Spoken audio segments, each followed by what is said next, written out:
비트코인, 이젠 정말 집중하셔야 됩니다. 기나긴 하락장이 이어지면서 대부분의 관심을 잃어버린 지금, 미국은 뒤에서 조용히 유동성 폭탄을 코인 시장으로 흘려보낼 준비를 하고 있습니다. 이 거대한 파도에 올라탈 준비를 할 것인가? 아니면 또다시 비트코인은 끝났다고만 생각을 할 것인가? 이 영상을 끝까지 본 여러분만이 하나의 거대한 사이클을 올라탈 수 있는 준비가 되어 있다고 생각합니다. 우선 지난 관점을 복귀해보면 3개월간 횡보가 진행이 될 것이고, 이란 전쟁 발생 직후 한 번의 상승, 그리고 개미들을 포기하게 만드는 한 번의 하락, 그리고 이 개미들이 상승 추세선이 이탈되고 포기하게 만든 뒤 그대로 말아 올리면서 이 횡보장이 종료가 되는 상승, 그리고 80K의 돌파. 이전 영상에서 이번 주 경제 지표가 안 좋게 나올 가능성이 높다라고 말씀을 드렸고, 실제로 CPI와 PPI는 예상치를 상회, 예상치를 상회하면 상승 추세선이 이탈될 거다라고 말씀을 드렸고, 해당 상승 추세선을 이탈. 진과 함께 관점에서는 매도 오더블록이 형성된 구간에서는 일시적으로 저항이 발생될 수 있기 때문에 단계적으로 숏포지션을 진입을 했다라고 말씀드리고, 실제로 비트코인은 80K를 이탈. 반이후의 본절이 나갔고요. 현재로서는 제가 생각하는 대로 비트코인이 잘 흘러가고 있다라고 생각을 합니다. 그럼 이번 주 중요한 이슈들이 무엇이 있었냐? CPI와 PPI 발표, 그리고 원유 재고 발표, 그리고 미중 정상회담과 클래리티 법안의 마크업 통과가 있었습니다. 정말 굵직한 매크로 이슈였죠. 이 내용들을 종합해서 봤을 때 저는 하나의 결론에 도달했습니다. 드디어 코인 시장의 유동성을 공급하기 위한 준비 단계가 시작됐다. 그래서 말씀드리는 거예요. 이 유동성이라는 거대한 파도가 올 것 같다. 그래서 지금 여기서 흔드는 모습은 그 파도에 올라탈 개미들을 털어내는 작업일 거다라는 생각입니다. 관점 시작하기 전에 구독과 좋아요 한 번씩 꼭 눌러주시면 감사드리겠습니다. 우선 먼저 CBD 데이터를 뜯어보면 1월 횡보장까지는 그래도 개미들이 여전히 비트코인 시장에 대한 반등을 기대를 했었지만 60K 패닉셀이 발생한 직후부터는 개미들의 관심도는 계속해서 줄어드는 모습입니다. 그리고 현재는 비트코인이 저점 대비 약 40%가 반등하는 모습을 보여줬지만 개미는 여전히 지금 시장을 외면하고 있다는 거예요.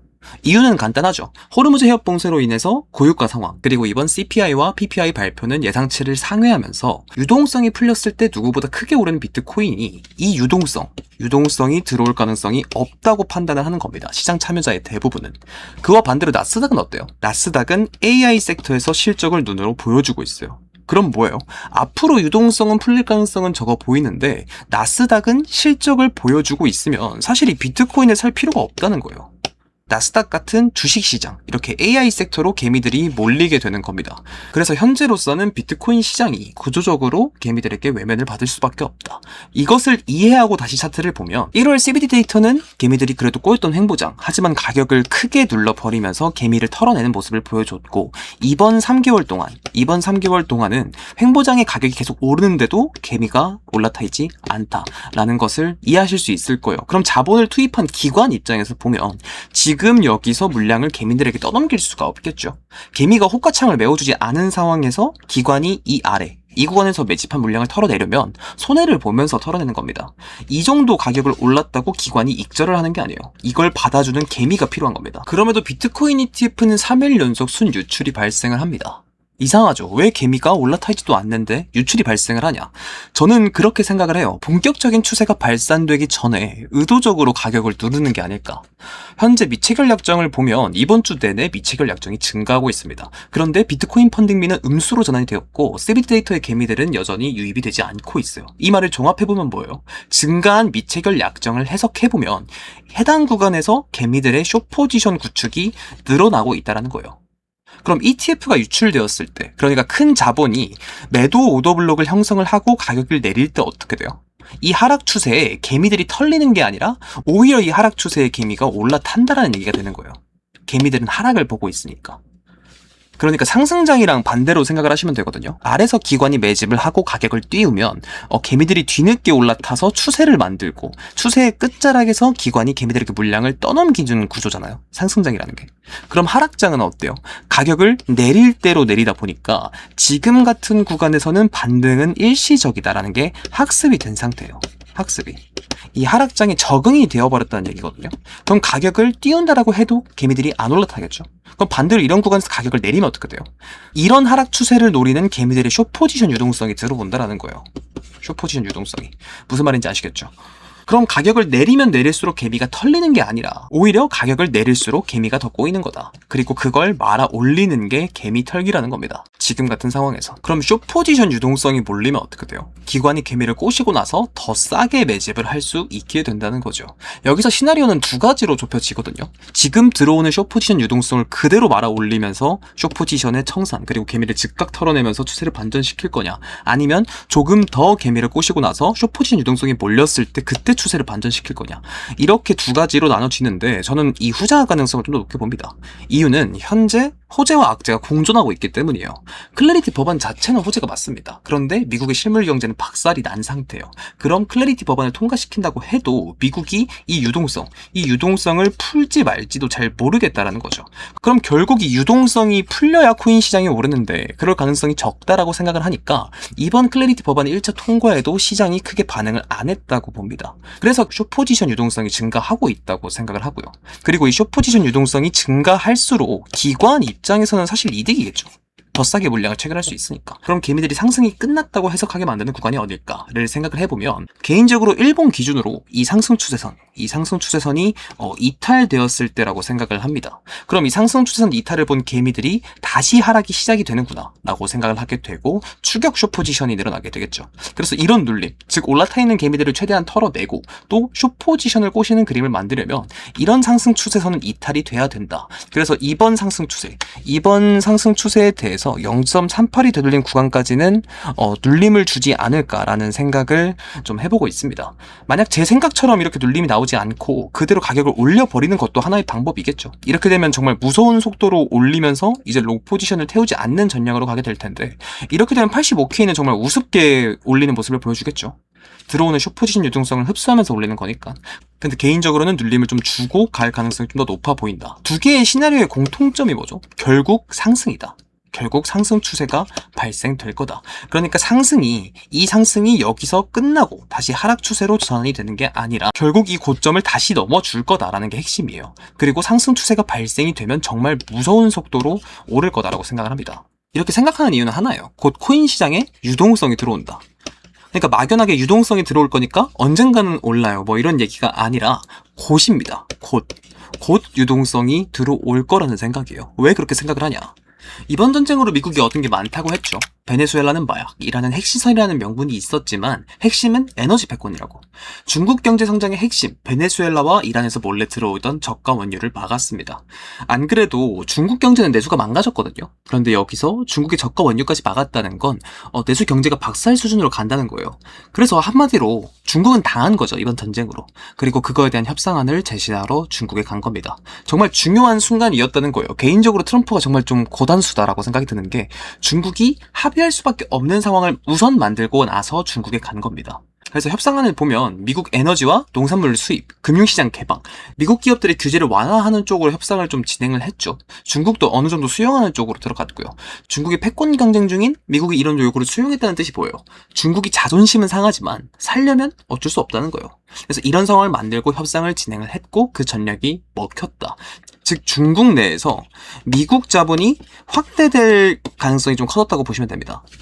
자, 그럼 이번 미중 정상회담이 끝났고 미국이 원하는 걸 얻어내는 방향으로 흘러갔어요. 즉 작년에 시작된 이 에너지 패권을 가져오는 챕터가 이제 마무리 단계에 있는 겁니다. 그러면 다음 챕터는 뭐예요? 에너지를 장악한 미국이 본격적으로 유동성을 풀어서 이제 시장에 공급하는 단계로 넘어가는 거예요. 그리고 빠르게 넘어갈 거예요. 왜? 중간 선거가 남아있으니까. 중간 선거. 11월 중간선거 이전에 망가진 실물 경제를 회복하는 모습을 보여주고 자산시장을 띄어야 푸심을 얻을 수 있으니까. 그래서 지금부터는 이것을 좀 회복하는 단계로 진입을 할 거다라고 생각을 하고, 가장 중요한 게 있거든요. 가장 중요한 거. 풀어버린 유동성이 어디로 흘러가게 만들 거냐도 설계를 해야 되거든요. 그냥 막상 돈을 풀어버리면 그건 인플레이션만 유발을 합니다. 하지만 그 돈이 어디로 풀릴 것인가를 설계를 하면 그 풀린 유동성은 해당 자산으로 들어가요. 해당 자산으로. 미국이 키우려는 곳이 어디예요? AI와 스테이블 코인 시장이죠. AI는 제네시스 미션을 발표를 하면서 미국이 핵심 산업으로 키운다고 했죠. 그리고 코인 시장으로 유동성이 들어오려면 남은 핵심 관문이 뭐예요? 클래리티 법안일 거예요. 클래리티 법안. 스테이블 코인 시장이 같이 커지면서 결국 미국 국채를 자동으로 매입을 해주는, 그렇게 수요가 줄어들고 있는 국채를 해결할 수 있는 방안이 결국 이 코인 시장을 키우는 겁니다. 전 세계 코인 투자자의 유동성을 흡수를 하는 거예요. 그럼 어떻게 해야 되죠? 이 클래리티 법안을 빠르게 통과를 시켜야 되겠죠. 그래서 개인적으로 지금은 이 에너지 패권 가닥은 잡혔기 때문에 클래리티 법안은 좀 빠르게 통과가 되지 않을까 생각을 합니다. 그리고 이 단계가 마무리가 되면 결국 이 유동성을 풀기 시작을 할 거라고 생각을 해요. 이 기간까지는 그렇게 오래 걸리진 않을 것 같다. 제가 왜 거대한 파도가 다가오고 있다고 생각을 하는지 이해가 이제 되시나요? 그래서 제가 생각하는 결론은 이제 남은 건 이 유동성이 어디로 흘러가게 할 것인가, 이 단계가 좀 남았다고 보고, 이 단계까지 마무리가 되고 나서 유동성이 본격적으로 들어오기 시작을 했을 때 코인 시장이 미쳐 날뛰기 시작을 할 거라고 생각을 해요. 그리고 거래소 보유량도 2018년 이후에 역대 최저를 찍었죠. 그 말은 뭐예요? 이렇게 코인 시장 가격을 띄우는데 몸이 가벼워졌다는 얘기가 되는 겁니다. 즉 본격적인 추세가 시작이 되면 저는 그냥 숏 버튼을 좀 빼고 그냥 추세에 이렇게 좀 올라탈 생각이에요. 굉장히 빠르게 상승을 할 거라고 생각을 합니다. 그 과정에서 개미들은 조정을 기다리다가 올라타지 못할 가능성이 좀 높다고 봐요. 하지만 그 전까지 클래리티 법안이 통과가 되고 유동성을 본격적으로 풀기 전까지는 현재 CPI, PPI 예상치를 상회한 모습, 그리고 미국의 소비는 역대 최저를 찍고 미국의 실물 경제는 박살이 나 있는 게 현재 상태이기 때문에 개미들이 시장의 상승을 베팅하기에는 사실 좀 이른 감이 있다. 다만 이미 기관은 여기서 매집을 했고 고래들도 매집을 하고 장기 보유를 위해서 지갑으로 이체를 시키고 있는 상황이고, 그렇기 때문에 거래소 보유량은 최저를 찍고, 이런 상황에서는 코인 시장을 띄울 가능성이 높겠죠. 기관과 고래들도 준비를 하고 있다라고 생각을 하고요. 다만 좀 장기적인 추세를 준비하는 과정에서는 개미들에게 어차피 비트코인은 안 오른다라는 걸 학습시키기 위한 그런 눌림은 발생을 하지 않을까라는 생각을 하고 있어서, 저는 눌림을 생각을 하고 있지만 숏 포지션을 좀 메인으로 두지 않고 있는 게 상승하기 시작하면 정말 무섭게 상승할 거라고 생각을 하거든요. 그래서 좀 정말 짧게 익절하는 방향으로 둘 것 같고, 지금부터 발생되는 하락은 개미를 태우고 가는 그림이 아니라 오히려 개미를 털어내는 그림이고, 기관이 매집하기 더 좋은 방향으로 흘러가는 거라고 생각을 합니다. 그래서 저는 이런 하락이 발생을 하게 되면 이 0.38이 되돌린 구간까지는 매집을 계속해서 할 생각입니다. 결국 제 생각대로 이렇게 하락 추세가 나오게 되면 이게 정말 마지막 하락이지 않을까 생각을 해요. 만약 클래리티 법안이 통과가 되고 실제로 유동성이 공급되기 시작을 하면 비트코인과 메이저 알트코인의 현재 가격대는 조금 세게 말해서 다시 볼 수 없는 가격대가 되지 않을까라는 생각을 좀 조심스럽게 해보고 있습니다. 물론 실제로 기관의 자본이 투입되기 시작한 이런 오더블록 구간들은 이탈되지 않는 것이 중요하겠죠. 기관이 여기서는 계속해서 좀 매집을 진행을 했었거든요. 그래서 다시 이 구간을 이탈시키지 않는 게 좀 중요할 것 같고, 갑자기 매크로 상황이 급격히 안 좋아져서 기관이 계속해서 빼도, 그리고 오더블록을 이탈하는 상황이 나오게 된다면 저 또한 손절이 좀 크게 나가겠죠. 그렇기 때문에 리스크 관리 차원에서 좀 분할로 매집을 준비를 할 생각이고요. 여러분도 지금은 하나의 추세를 기다리는 구간이기 때문에 여기서 수익을 크게 볼 거다라는 욕심을 가질 구간이 아니라 이 횡보장에서 어떻게 하면 안 털리고 다음 추세를 가져올 수 있을까라는 전략을 구축하는 게 중요하다고 생각을 하거든요. 지금은 살아남는 게 중요합니다. 욕심을 부릴 구간이 절대 아니에요. 욕심을 부리지 않고 끝까지 살아남아서 이 다음 추세를 가져오도록 합시다. 이번 영상이 도움이 되신 것 같다면 구독과 좋아요 한 번씩 꼭 눌러주시고요. 실시간 관점 텔레그램방 입장은 고정 댓글 한번 확인해 주시면 감사드리겠습니다. 지금까지 차트진이었습니다.